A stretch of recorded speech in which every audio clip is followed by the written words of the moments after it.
அஸ்ஸலாமு அலைக்கும் வரஹ்மத்துல்லாஹி வபரகாத்துஹு. தினமும் ஒரு ஹதீஸ்.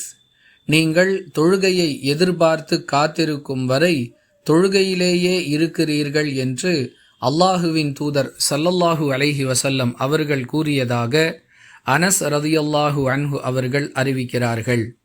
நூல் புகாரி, ஹதீஸ் எண் 600. அன்பிற்குரிய அல்லாஹுவின் நல்லடியார்களே, ஒருவர் ஒரு தொழுகையை எதிர்பார்த்து எவ்வளவு நேரம் காத்து கொண்டிருக்கிறாரோ அவ்வளவு நேரமும் அவர் தொழுகையில் ஈடுபட்டவராகவே கருதப்படுவார். அதாவது அவ்வளவு நேரமும் அவர் தொழுது கொண்டே இருந்தால் அவருடைய கணக்கில் எந்த அளவிற்கு நன்மை பதிவு செய்யப்படுமோ அந்த நன்மையை அவர் பெற்றுக்கொள்வார் என்பதை ரசூலுல்லாஹி ஸல்லல்லாஹு அலைஹி வஸல்லம் அவர்கள் தெளிவுபடுத்துகிறார்கள்.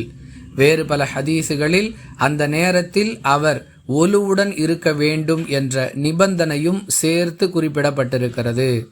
தொழுகையை எதிர்பார்த்து காத்து கொண்டிருக்கக்கூடிய அந்த நபர் ஒலுவுடன் இருப்பாரேயானால் அவர் தொழுகையில் ஈடுபடாமல் அமர்ந்திருந்தாலும் காத்திருக்கும் நேரம் முழுவதும் தொழுதவராகவே கருதப்படுவார் என்பது இதன் பொருள். அன்பிற்குரியவர்களே, எளிமையான முயற்சியில் அதிகமான நன்மைகளை பெற்றுக்கொள்வதற்கான பல வாய்ப்புகளை அல்லாஹ் நமக்கு ஏற்படுத்தி கொடுத்திருக்கிறான்.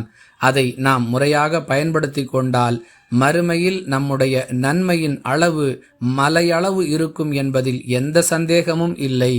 புரிந்து நடந்து கொள்வோம். வாஹிரு தஅவானா அனில் ஹம்துலில்லாஹி ரப்பில் ஆலமீன். அஸ்ஸலாமு அலைக்கும் வரஹ்மத்துல்லாஹி வபரகாத்துஹு.